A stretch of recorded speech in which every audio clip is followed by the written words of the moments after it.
আসসালামু আলাইকুম। আমি আজকে ছোট্ট টিপস নিয়ে কথা বলবো। কম্পিউটারকে আপনি কি কখনো স্ক্রিনশট নিয়েছেন? আজকে আমি শর্টকাটে আপনাকে দেখাবো খুব অল্প সময়ের মধ্যে আপনি কম্পিউটার স্ক্রিনশটটি নিতে পারবেন। কিভাবে শর্টকাটে কিবোর্ডের মাধ্যমে আপনি স্ক্রিনশটটি নিবেন, তো চলুন আমরা দেখে আসি। আমরা এখন কম্পিউটারে শর্টকাটে কিভাবে স্ক্রিনশট নেয় কিবোর্ডের মাধ্যমে এই জিনিসটি দেখব।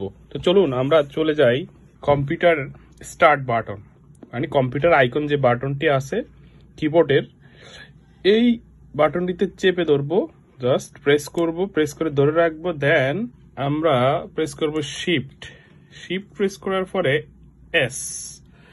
এই তিনটা বাটন প্রেস করার পরে দেখেন স্ক্রিনে একটা পরিবর্তন এসেছে।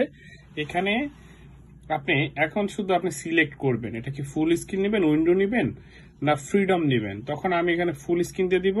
জাস্ট আমার স্ক্রিনশটটি হয়ে গেছে। এখন আমি যদি আপনাদেরকে দেখাই তাহলে দেখেন এখানে পিকচারে চলে যাব, স্ক্রিনশটে চলে যাব, দেখেন আমার সেম ইমেজটি কিন্তু স্ক্রিনশট হয়ে গেছে। তো ভিডিওটি যদি ভালো লাগে অবশ্যই চ্যানেলটি সাবস্ক্রাইব করবেন এবং বেল বাটনটি অন করে দিবেন পরবর্তী নতুন ট্রিক্স পাওয়ার জন্য। ধন্যবাদ।